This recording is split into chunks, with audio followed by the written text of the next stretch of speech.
Hello, everybody. Thank you for joining us for the Spiritist Talk series promoted by the United States Spiritist Federation every Saturday morning at 11 a.m. Eastern Time. I'm very happy to host this talk by SUZANA SIMØES, who will be leading our live with the theme, The Powers of the Soul. Before we get to SUZANA, I have two announcements. First, there is a weekly podcast-like series called Psychology and Spirituality, a Bridge to a Better Life, based on the works of Joanna de Angelis. There is a new episode every Friday at 6 p.m. Eastern Time. The Psychology and Spirituality weekly talks, based on the works of Joanna de Angelis, will offer a safe space to confront, compare, correlate, and expand spirituality concepts from a psychological lens, bringing insights, actionable tips, and real-life advice to help you lead a better life. Please subscribe to the USSF YouTube channel to receive notifications of new episodes. Also, on the screen, please note there is a QR code.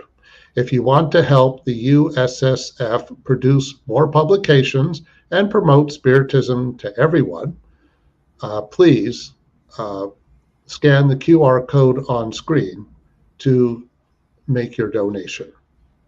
Now, back to SUZANA. Together with everyone watching this live, I want to give you a very warm welcome. It is so good to have you here to discuss the powers of the soul.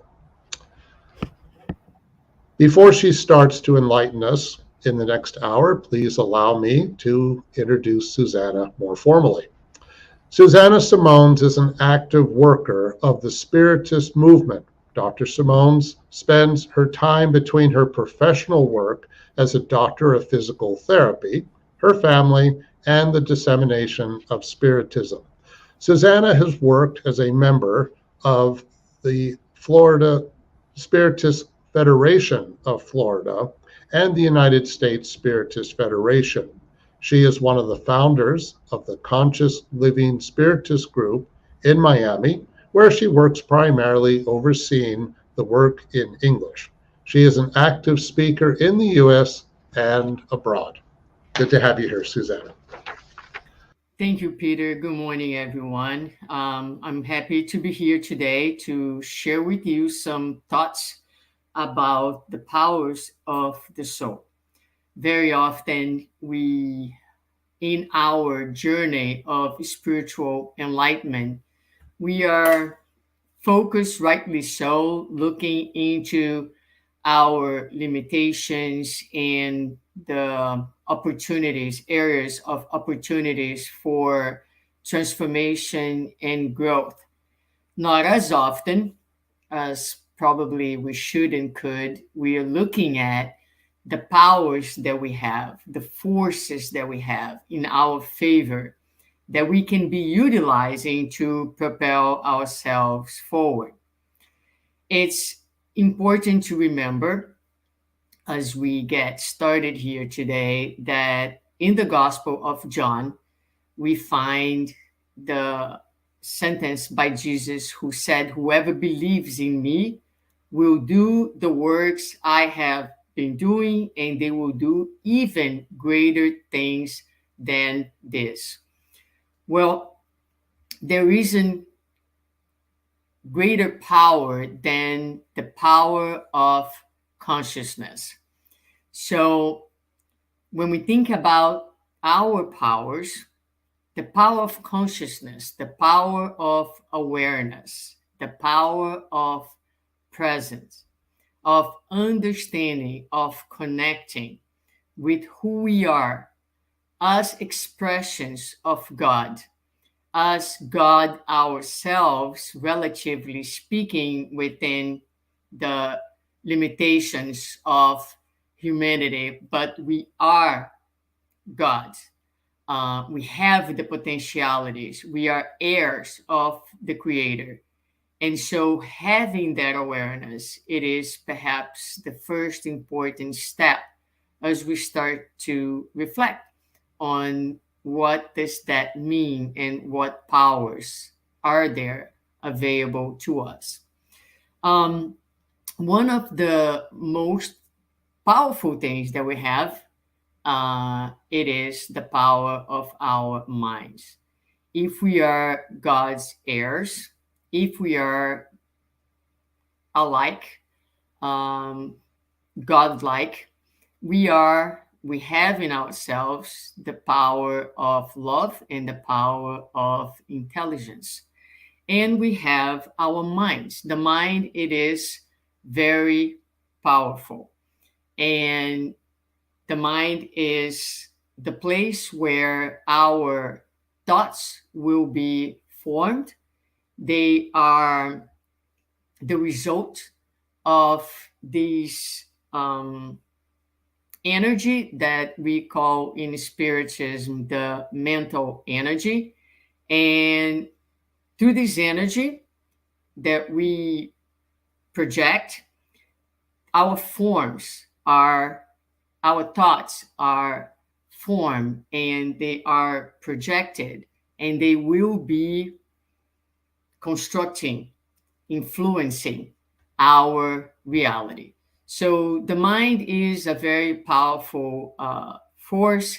It's going to influence our brain, who is going to process all these ideas, and it's going to respond, physically speaking, with consequences to our physical body, to our well-being.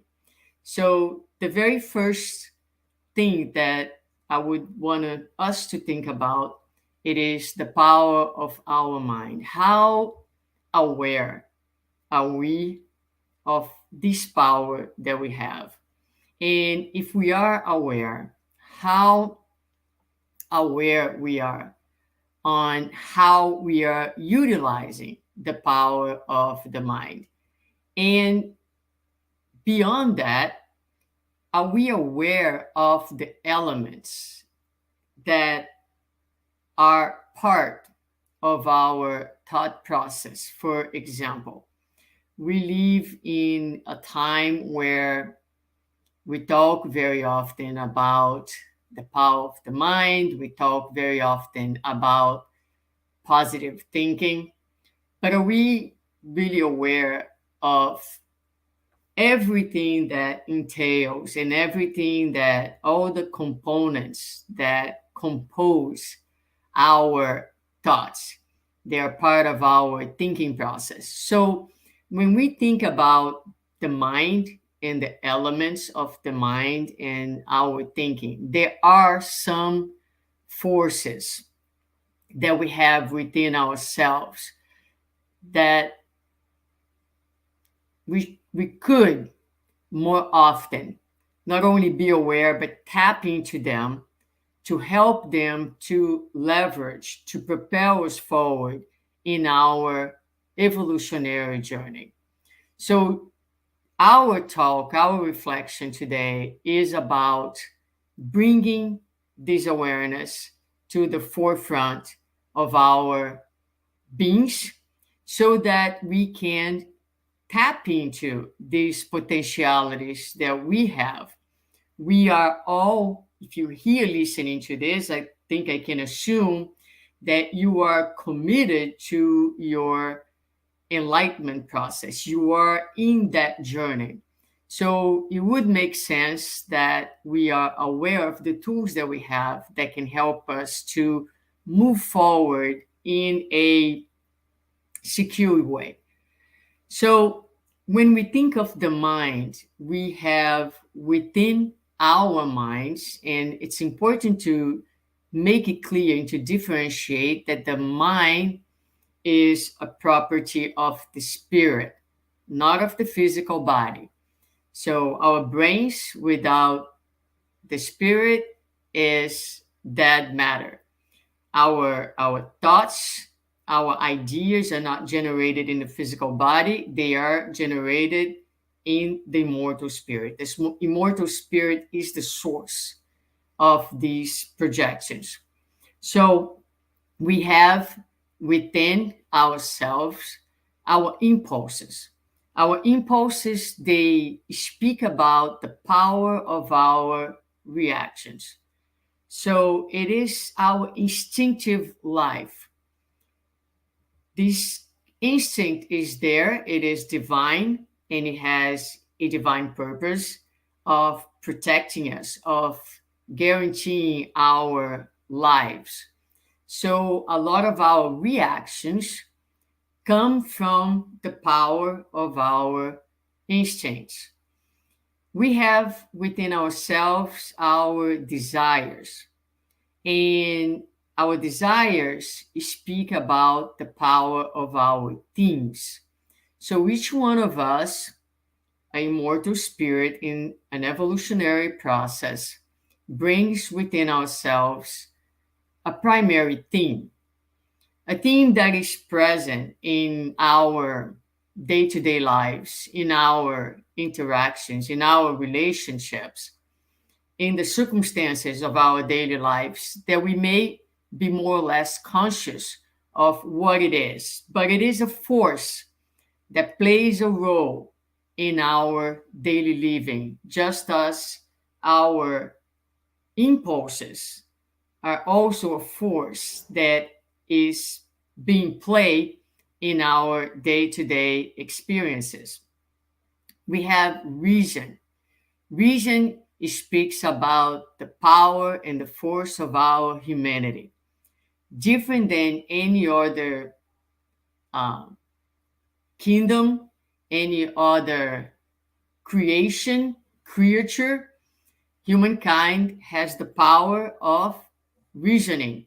And with reason, we are able to, for instance, override our instincts when we realize, for instance, that what we have decodified as a threat is truly not a threat. We can change our reactions to actions, and that is the power of being a human being. We have our memory. The memory talks about the power of our story, the story of this immortal spirit, with all the experiences, with all the events in the spiritual journey of that being. We have our imagination. The imagination talks about the power of the creative power that we all have within ourselves. We are, like God, co-creators. God creates, we co-create in a smaller scale, but we are constantly creating, particularly and especially our own destiny, our own reality. We have will. Will speaks about the power of our wanting. What is it that we want for ourselves? What is it that we are seeking? Where is that we are directing our energy, our attention at any given moment? And we have our sentiments that speak about the power of our feelings, of our emotions that are playing a role in every single thought, and again, in every single experience that we have. Perhaps you have never really stopped to think about all these forces that we have within ourselves. And when we think about thoughts, the complexity of the thinking process, the complexity of this element, this human element that we create, that the mind creates, and that sometimes we address, we talk about it in rather superficial, a little bit shallow ways, a little bit a black and white approach, denying or ignoring the complexity and all the forces that go into thinking. So let's look at a few of those, and one of them is the power of our memory. And I like to think of our memory as a sensitive plate that is under the influx of the light, can collect images. So every single powerful, meaningful experience that we have, especially experiences that are loaded with emotional content, they are archived in the mind. They become part of the database of the spirit. And these images, they lay on top of each other. They are superimposed on one another without ever getting mixed. So each one of us bring within ourselves these, I don't know, like numerous images and experiences that are archived in ourselves. And these memories, this story is affecting at any given moment, more or less conscious, our thinking process. And the power and the force of our memories is, we can talk about different ways that it can become a force in our favor. But one of them is that we can tap into our memories to see what have we done in the past that has worked out, and use from these experiences to keep going in the right direction. But we're also able to look back into these experiences to see what did not go right, and now use that memory to leverage us and to help us to choose differently and to choose better for ourselves. These memories are within us, and a lot of it is archived, is present in our unconscious. We also have the power to tap into this background information, and it's there. It's kind of hidden, but it's not unreachable. So we can commit ourselves to get to know this content so that we can deal with the content in a more conscious way, because the content that is on the background is affecting our daily living very much so. And a lot of times, as we are trying to change, as we are trying to do things differently, we find ourselves stuck in certain behaviors and certain patterns, not knowing why. And often enough, the why lies on this history, on the stories that are in the background and are affecting our daily living. So there are ways in which we can tap into this, and one of them certainly is through psychotherapy, which is a powerful way that we have psychology to help us to guide us safely into these memories and into this story. But we also can do that through meditation when we find the time in our very busy lives to actually surrender to stillness and to open a space to breathe, to be, and to allow for this content to actually surface so that we can see what's being unseen until that moment. Now, there's also another God mechanism that allows us to tap into this powerful force within us, which is pain. Pain will do something interesting, will kind of crack the dryness and the rough ground of our consciousness. It kind of opens those little cracks that allows a lot of times some of this content to emerge and for us to be in touch with it. So these memories, these experiences, this story is a powerful force within us, and it's something that when we are committed and we are courageous and we are humble and we are open, can become a very powerful way that we can tap into a resource within us to, again, propel us in the direction of our enlightenment.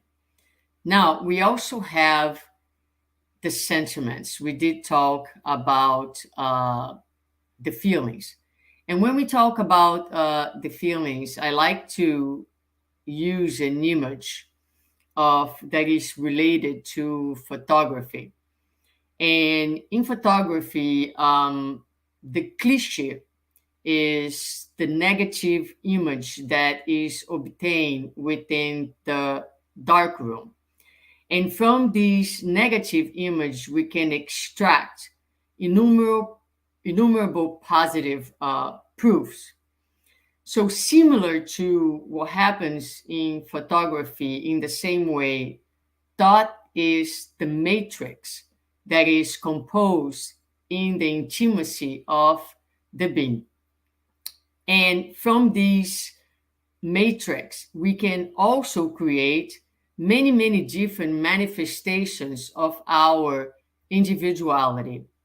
But the same way that the formation of the cliche, the negative image, is going to depend of the sensitive film that is there, in our case, the feelings are going to precede the elaboration of any mental creation, of any mental image.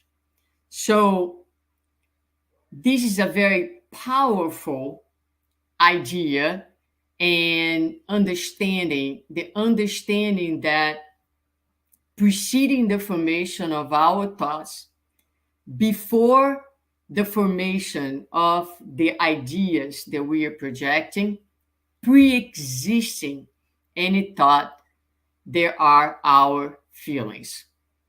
And the feelings will then shape, they will add to the thoughts its vibratory frequency. It will add to the thought its density, its colors. So I may, for instance, just to make this a little bit more tangible for us, I may look at someone who is, for instance, I consider that person to be more evolved than myself. And I may say, that person is very good. It's a very good human being. And someone else might do the same. Look at that person, recognize that person's achievements and say, that person's a very good person. Although the words and the idea expressed verbally is exactly the same, I can say this from a place of envy. And someone else can say the same thing from a very altruistic place, a place of admiration, a place where I look at someone and say, wow, this person is amazing. And I just want to know what he or she has done to get to that place so I can also do the same. Or my approach can be one of envy, of jealousy. And so, spiritually speaking, the projection of the thought is completely different.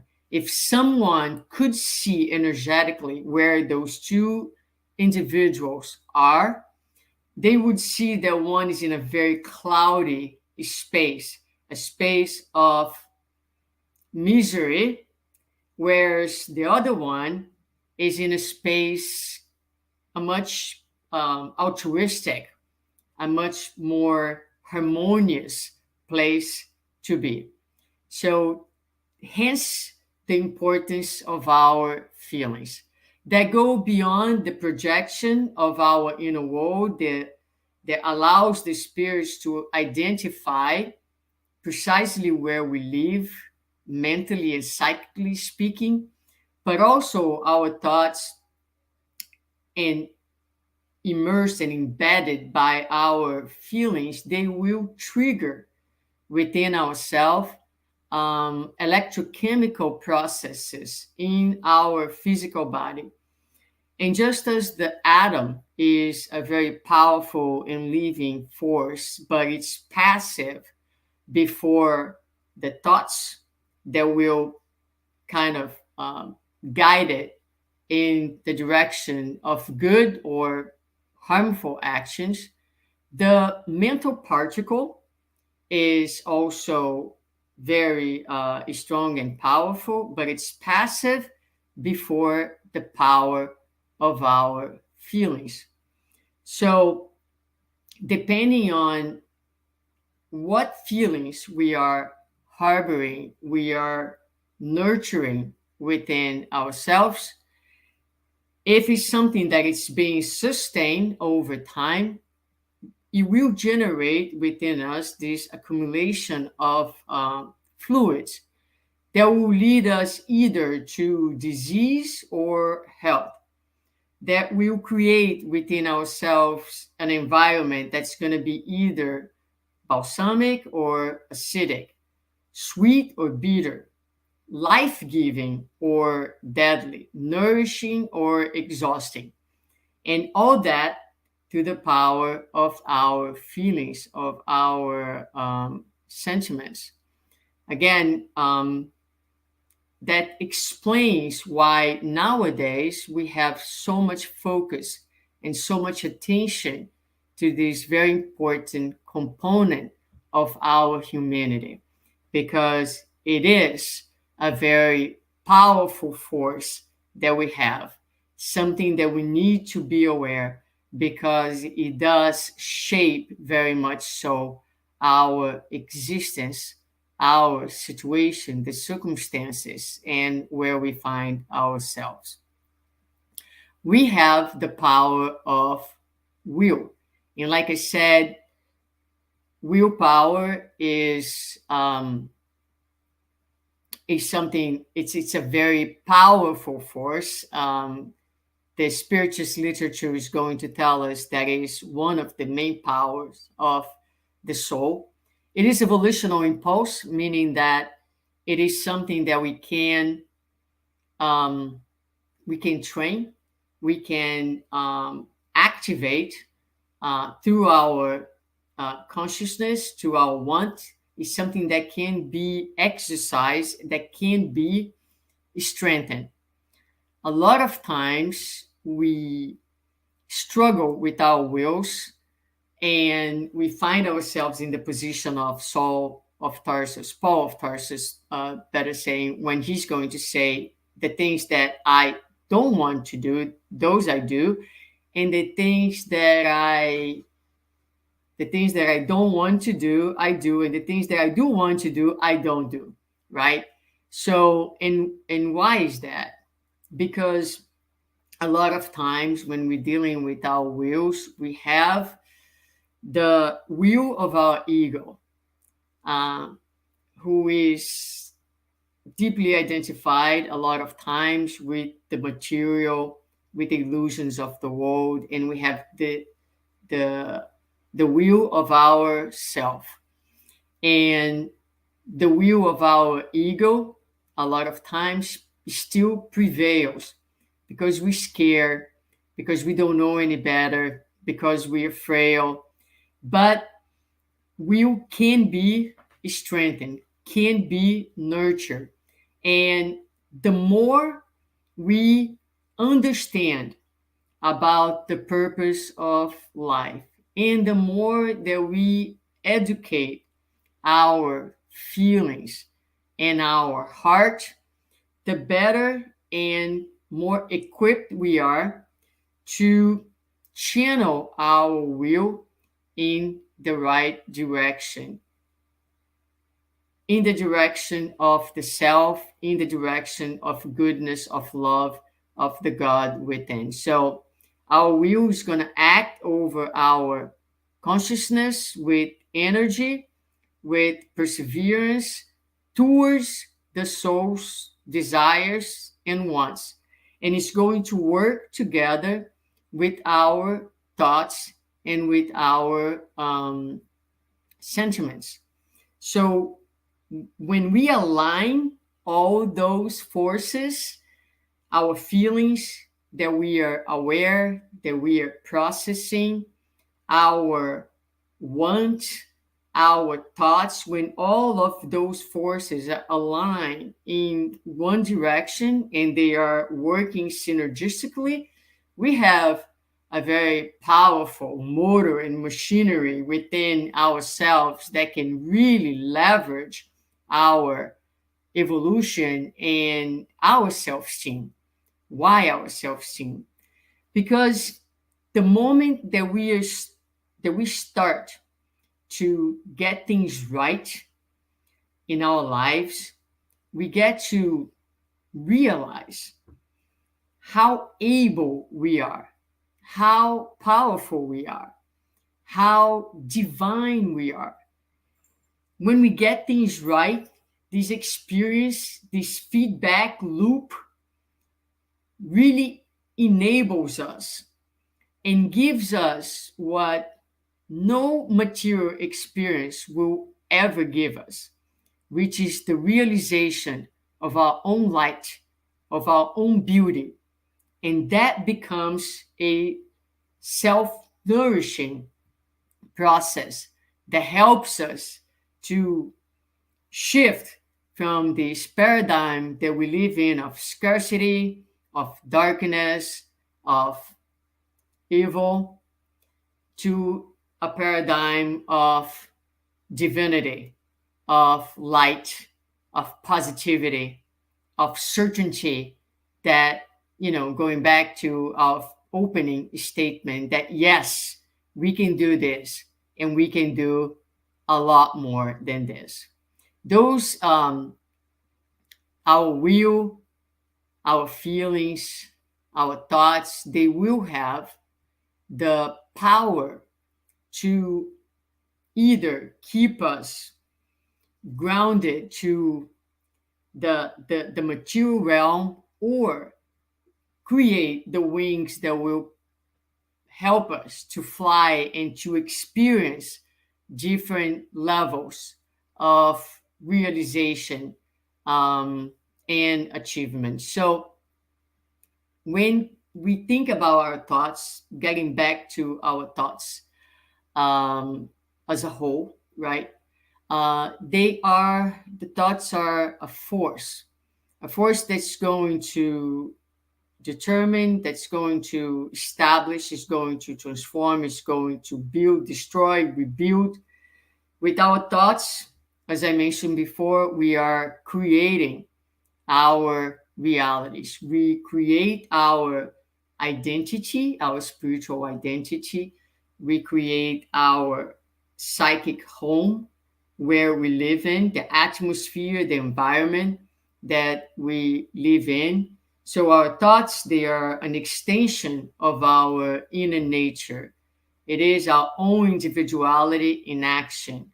And every time that we're thinking, we are manifesting our souls.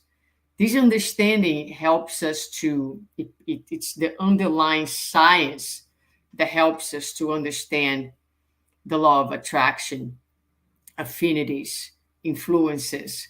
Because when the spirits look at us, for example, they will see much more than what you're seeing right now. My image, for instance, my material expression. They see me for who I really am. Nothing is hidden because all that I am is being projected at any given time. So it's my spiritual identity.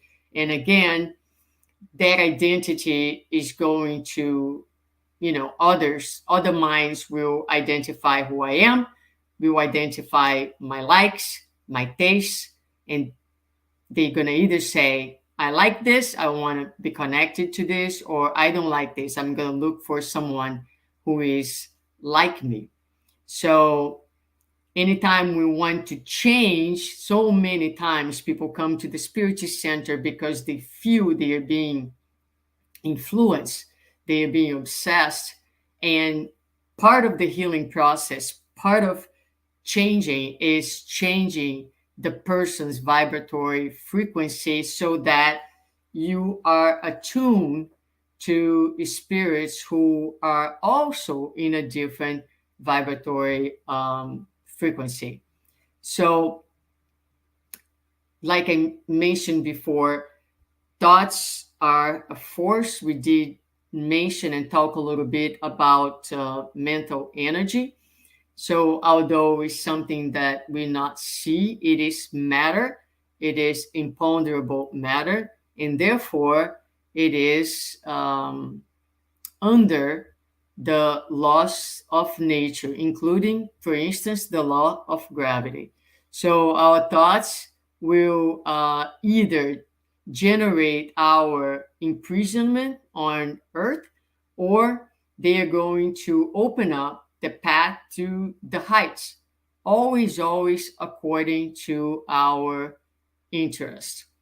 This idea reminds me of the passage from the New Testament when at the wedding banquet, the owner, the host, better say, of the party will recognize that two of the guests are not properly dressed for the party, for the event.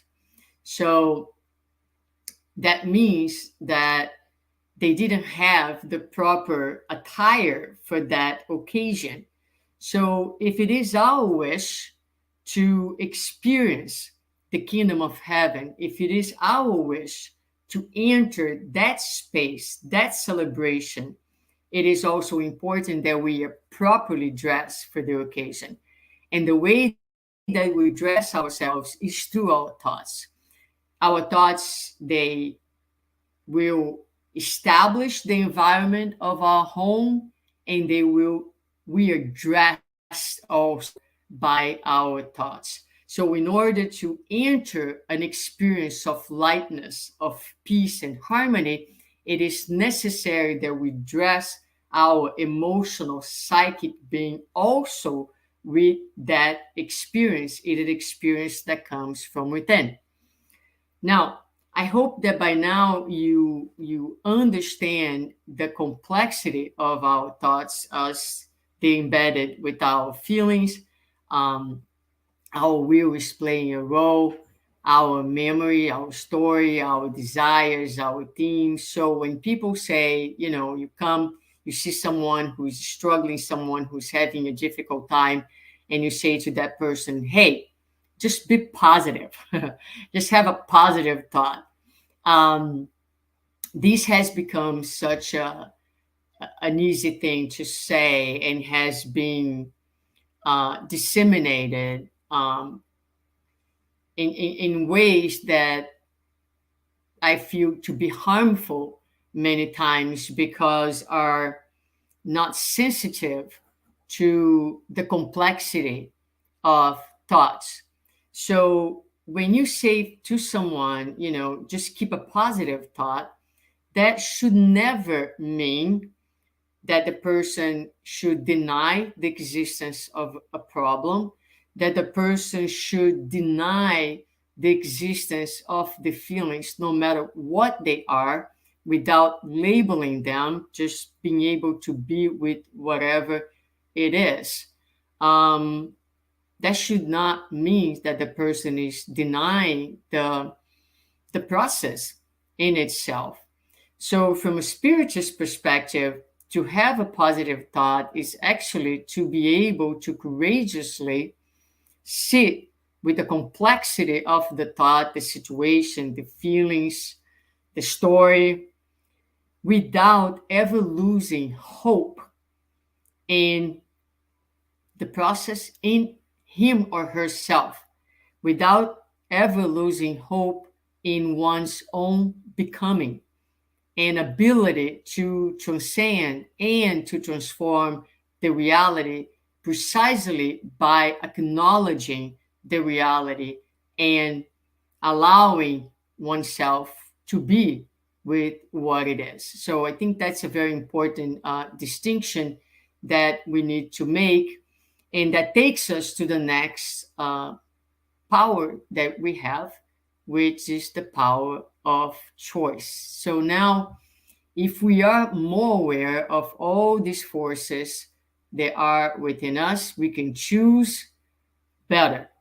And we can do so by understanding that as we evolve, we make better choices to ourselves. When we are a toddler, for instance, all that we want to do is we want to have our basic needs attended to. So we want to eat when we are hungry, right? We want to sleep when we are tired. When we are young and enter our teenager years, a lot of our wanting and our choices have to do with our immediate desires and a lot with our physical and emotional aspirations that are related to that moment.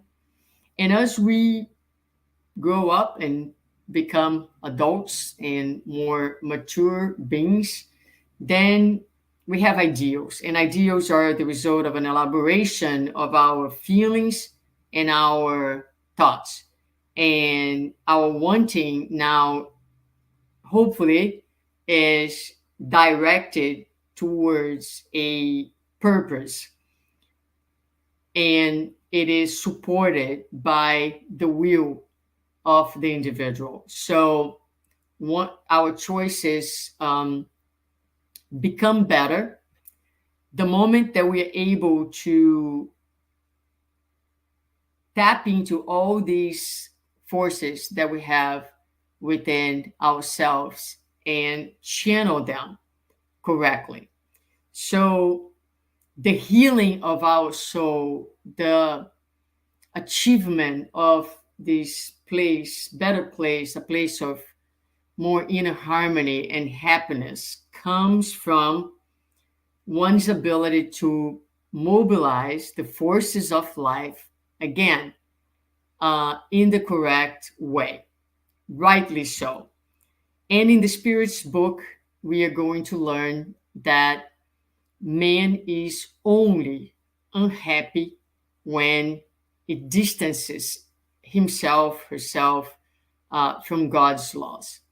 And when we're talking about God's love, we are talking about love. Loving oneself, loving our neighbors, loving God above all. Buddha brings to us 8 steps that constitute a path for salvation. It's called the Eightfold Path for Salvation. And here we are going to talk now about how can we then take these forces, these powers of our soul, and channel it in a way that can truly, truly help us to establish and get ourselves to a better place. These Eightfold Path for Salvation is described, if anyone wants to revisit it, in one of Joana de Angelis' books called Plenitude. She brings this path and she will comment about it, which here I'm going to touch very briefly on each one of them. So the first item is to believe rightly. Believe rightly. So to believe rightly is to direct our thoughts in a positive, in an edifying way that's going to establish healthy purposes and is going to assist in the accomplishment of the values that we believe in. So to believe rightly, when we believe rightly, we are tapping into a very, very powerful force that we can also develop in our lives, which is the power of faith. So faith has the ability to activate a lot of times unexplored and very intimate mechanisms in humankind. It can activate unused forces that can completely modify the internal landscape of the creature. The same way that we use a very small percentage of our brain power, for example, of our neurons, we also very unskilled in activating the psychic forces that we bring within ourselves. So faith helps us to mobilize some of these forces. They are there, latent, but not necessarily being used. There is a reason why, for instance, we're going to find Christ asking every single person, or so many that he healed, whether they believe in him. When he asked this question, he was actually helping the person to mobilize the resources of faith and these forces within themselves to prime their inner environment to receive the blessings of his love, of his assistance.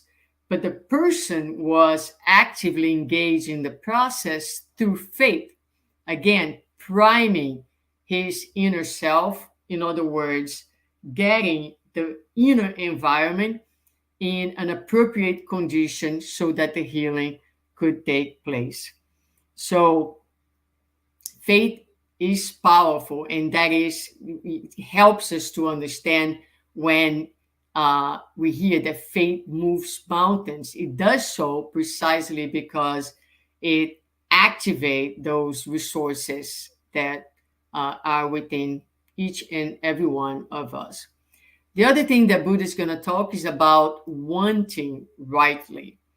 And that is so important because many times the suffering that we experience in our lives has to do by the excessive mistake desire that is in line with the illusions of the world and of matter. It's always important when I talk about this to say that there's absolutely nothing wrong in wanting to, for instance,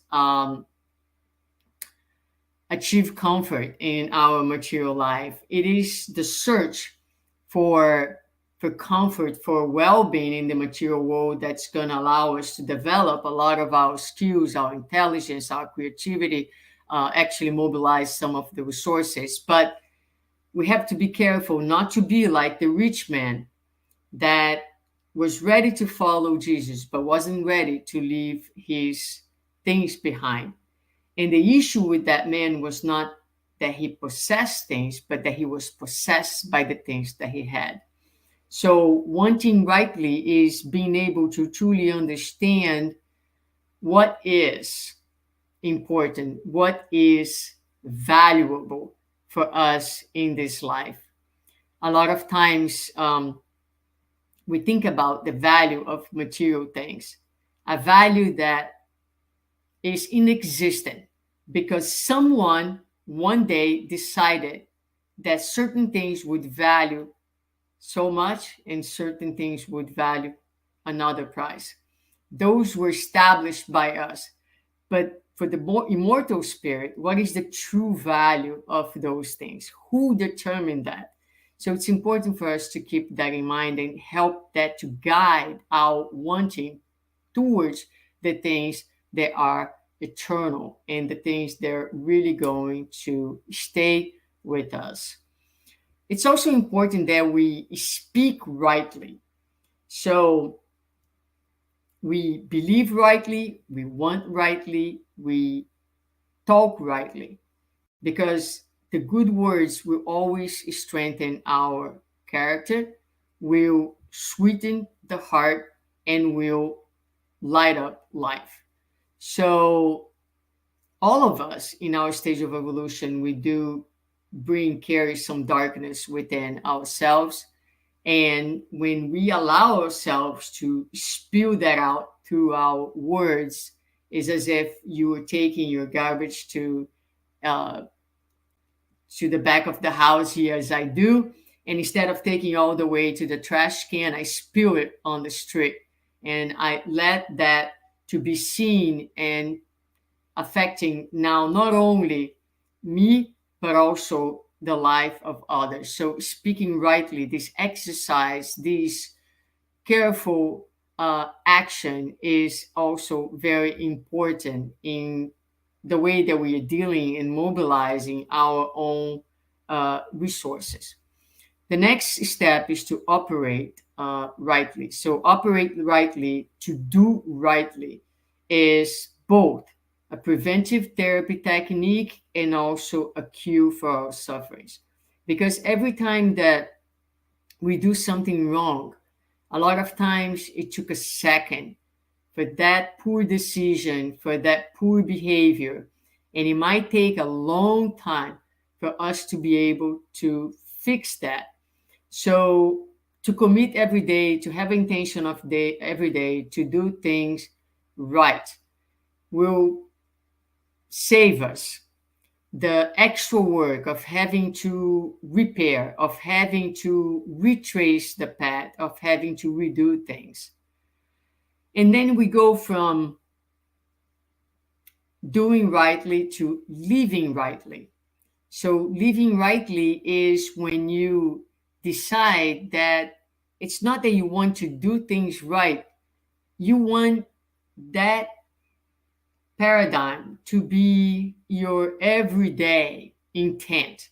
So it's to wake up each day and to say, I want to use all that I am and all that I have to live rightly. It is my intent, and this is so powerful.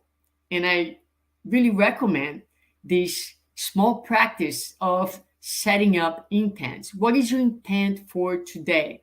What is your intent for every day? What is the intent for your life? Because what we intend, what we think, manifests. So when you set up your intent to live rightly, then the moment that you slip, that intent is right there on your subconscious, and you're able to right away pick yourself up. A man, rightly so, or immediately so, or even able to tap into the intent before the behavior. And therefore, that becomes a way of living. We have to have the right effort, understanding that there is no progress and no achievement without effort. So once we surpass the limits of automatic phenomena, which is just everything that happens within us automatically, if we want to achieve anything in our lives, it will require effort on our part. And the last two items on Buddha path for salvation is to think rightly and to meditate rightly. So think rightly provides the psychological harmony that we are all looking for, but it does something else. Thinking rightly opens this channel between us and our spiritual mentors and guides or guardian angels or the superior forces of the universe, and we're able to use the energies, the inspiration, the intuition, because again, once we set our minds and our intent and our living in this direction, we become the instruments of God here in spreading this different way of living. And meditating rightly will allow us to, again, be connected with the divine within us, with the forces within us, and to tap them and to use them in the right direction. And last but not least, not in Buddha's path of salvation, but certainly in every human being path of salvation, is the power of prayer. When nothing else is working out, is the moment that we recognize that we can't do anything without the presence of God and the connection with the source of all power and all love in the universe. And we will raise our thoughts to it and say, Lord, help me to move from darkness to light, from the light to the truth, and from death to immortality. So I hope that these reflections can help us to, it's February, it's the beginning of the new year, but for some, it's the beginning of the new day. Or anyone who listens to us and who is finding himself or herself in a disabled moment where you feel like you don't have the resources, you can't transform, just take a moment, take a deep breath, do your prayer, reconnect with the divine. We all have within ourselves what it takes, our inheritance, our beauty, the forces that can be mobilized, and that will definitely, because that is part of our destination, will take us to a better place. Thank you. Thank you, Suzanna. Thank you for these reflections. I liked how you talked about not only the Eightfold Path, but also the nature of how our thoughts can affect our well-being, and that it's important that we do our best to be compassionate with ourselves in relation to our complex, often contradictory thoughts, and that we learn to, of course, take responsibility, but at the same time accept where we are at the moment and then try to work on it. Okay, we have some questions. Let's see what we got here. Okay, this is from the U.S. Spiritist Federation. Where the memory of our previous incarnations where is the memory of our previous incarnations hidden? And how and when can it be accessed? Well, so we have our memories of our incarnations in the mind.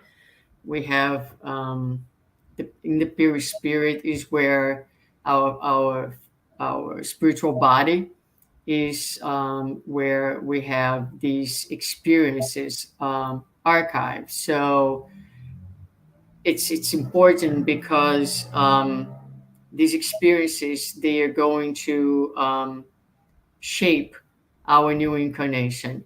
They are, as I mentioned, they are a force, and they will shape not only our physical body, they will determine some of the experiences, physical experiences that we are going to have. And they certainly have a vibratory content that will attract the people and the circumstances that we need to experience in the present moment. Now, it can be accessed to a certain extent. There's a providential reason why it is hidden. We have a difficult time dealing with the present incarnation, processing all our emotional experiences in the present moment as it is. And that is why anything and everything that becomes too much for us to process, our central nervous system and our psychic being will store outside of our vision into the unconscious, so that we will process when we are more ready to deal with those emotions. And this is for this lifetime. So we would be overwhelmed and very likely unable to function if we had access to all these memories at once. But as I mentioned, they can be accessed. Sometimes they will spontaneously emerge in insights, tendencies that we are, taking notice in our lives. Sometimes will be memories in dreams. We can have access to some of these experiences. So I see myself in another life, in a dream. So that can happen that way. And again, sometimes through the process of self-knowledge, just kind of dive into our psychic with or without the help of a therapist can give us insight in some patterns that are so ingrained in us that we have that certainty that it has been with us for a while. And a while, I mean beyond this present life. Okay, thank you. Very good answers. This is from Yasko Arakawa. Hi, Yasko. My dear Suzana, great empowering information. Would you expand your view on the power of collective soul? Tips on how to remove ourselves from the web if delirious to our moral evolution. So everything that I spoke about in regards to us as individuals apply to the collective. So collectively, we also have our identity. So this planet that we live in has its own spiritual identity, that is the collection, the gathering of the sum of our vibratory beings. And so and that is one of the challenges for us as we try to rise, is that we are immersed in this collective vibration that we are part of, that we are responsible for, as we are contributing to it.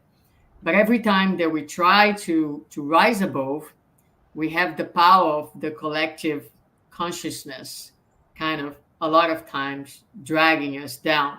So it does take a very conscious effort to rise, to really tap into these powers and be different. Because, like for instance, the collective awareness still operates very much under the paradigm of an eye for an eye. Although Christ has come to teach us something very differently, that's not how we operate. We wanna see people who have made us suffering too. We wish in our spiritist way that the law will take care of them. And the law will. But the thing is that again, let's go back. The underlying sentiment is not. That is a perfect example, which if I have to do this lecture again, I will use that. The sentiment behind that, it's not truly an empathic and loving one. It is, I'm getting back at you, right? So I think that, this is in regards to the first part of the question, but in regards to the second, I was going to ask you to bring it back. Mm-hmm. How to remove ourselves from the web if it deleteres to our more evolution. It's a choice, right? It's a choice. The web is not at all bad. There is so much goodness in it. So we can be selective if we want, if that is our wish. Selective with the connections that we make, the people that we follow, the content that we allow in our social media space. So that's one of the ways that we can use it in a wise way. I think there's a lot of good things in there that can actually help us with our more evolution. And certainly there is tons of things that drag us down. and that, we need to be. It's funny because we always talking about the dangers of the web for the youth and for children, and yet we are not necessarily as careful as we should be as adults. And it's a very powerful mechanism, because the web does gives us a tangible and very concrete example of what happened in the world of our thoughts.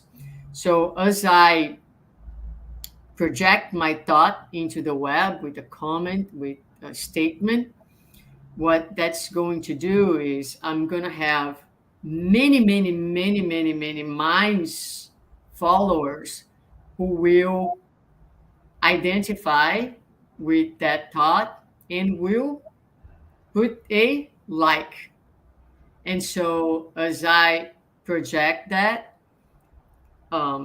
people identify that thought and they will respond to that thought by nourishing, by enhancing.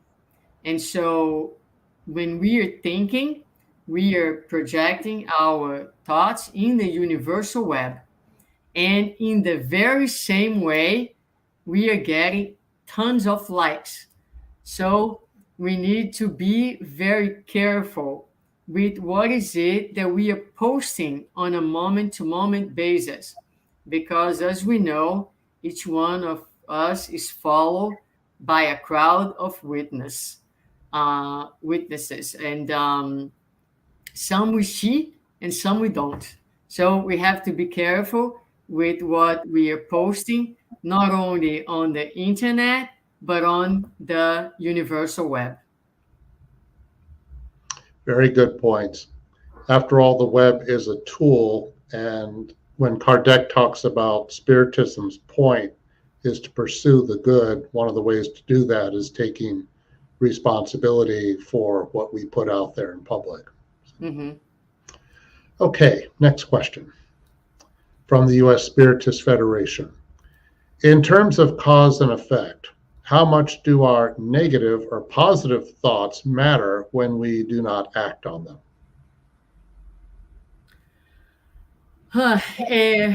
Difficult question. I think it matters more when we are nurturing them. And when we are unaware of them. If you're unaware, it's again acting on you without your knowledge. When you are aware and you choose not to, I hear so many times, and I have said that, I have this feeling it's too much for me. I can't handle it now. Maybe some other time. And we postpone. So it remains in you. It's vibrating. It's alive. It's alive. It's a little living creature that we have within ourselves. So when we become passive or in denial, or when we are again nurturing feelings that they don't add to who you are, but they take away from our vitality. I like to think about feelings this way. Feelings doesn't serve us a lot to say good or bad, but they will either add to the flow of life, they will either enhance life in us, or they will extract. So in terms of cause and effect, I did talk about, for example, the effects of feelings and thoughts within ourselves, right? If we are projecting something that is kind of an ill thought, if our feelings are ill, if we're not taking care of it, it's going to have a natural effect within us, because our physical body is sensitive to what we feel, to our psychic life, and it does respond And it's very easy to understand this concept, because if you are walking on the street and you see something and it's dark and it's late, or someone, or you hear noise, or you're scared, your body will immediately respond to that feeling, the feeling of fear, and your heart rate is going to go up. So it's a very clear, tangible example. Well, that happens. It's just not as noticeable at all times, but our body, our brain is constantly responding. And so it's not the end of the world. It's not going to harm us if we have feelings. But when the feelings are not addressed, and when they build within ourselves, and they are not helpful to us, that's when we are going to have a problem. So, yes, there is an effect to our thoughts, even when we are not acting on them. But we have to put things into perspective. Things are relative to the strength, to the duration, to, you know, our intent, our commitment to address things. All those things have also an effect. Okay. Very briefly, because we're going to wrap up soon, but just to connect cause and effect to your answer to Yasko's question. Is it safe to say, when Spiritism talks about cause and effect, that it's in terms of the way cause and effect is played out, it is not done with any kind of vindictiveness? It's rather just a natural result. Yes, yes, absolutely. I think it's one of the most loving and educational laws that there is. Loving because, for instance, if you touch a hot surface and that burns you, that makes you remove your hand away, so it protects you. So the law of cause and effect protects us, guides us, and help us to understand when something is not being good for us. So you understand that that hot surface is not a place to touch, because it's going to harm you. And you understand that because when you touch, it hurts. So the pain is telling you, here's the limit. You shouldn't pass this. You shouldn't do this, because this is not good for you. So when we have a negative effect, the negative effect is a teaching experience. It's just a way for us to learn what serves us and what does not serve us, and help us to do differently. Right. Okay. Thank you. Appreciate that. All right. One last question. This is from the International Spiritist Council. Is there a connection between our emotions and how they affect our bodies? How much evidence is there nowadays about this? Yeah, I mean, there's a lot of evidence. I couldn't, like, just the top of my head cite at this moment, like, resources, but I think nowadays we are much more solid, scientifically speaking, about that. In many, many diseases, we have been able to link the emotional effects of, of our beings to the physical manifestations. So, with, for example, all the gastric, for example, problems that we have, how that is related to stress is a very simple example that we can give. That shows, the science nowadays shows this very straightforward correlation, and also with migraines and autoimmune disorders. So there's a number of diseases that have been linked to emotional regulation, and so it's in a way, it's science showing the connection between the mind and the body. Sounds like a lot of connections there with the Eightfold Path too. Yep, absolutely. Okay. All righty. Thank you, Susanna, and thank you everyone who watched today's live and those who have been following our weekly Spiritist Talk series. Next Saturday, we will have Nahur Fonseca talking about the triple aspect of Spiritism. Susanna, before we close our live, can you do a prayer first, please? Yes, absolutely. So at this time, I invite everyone to join me in this prayer of gratitude to the one who is the all source of power and strength, our Father, God, thanking for the opportunity of this day, of this moment of our lives, all that we have, but mostly all that we are.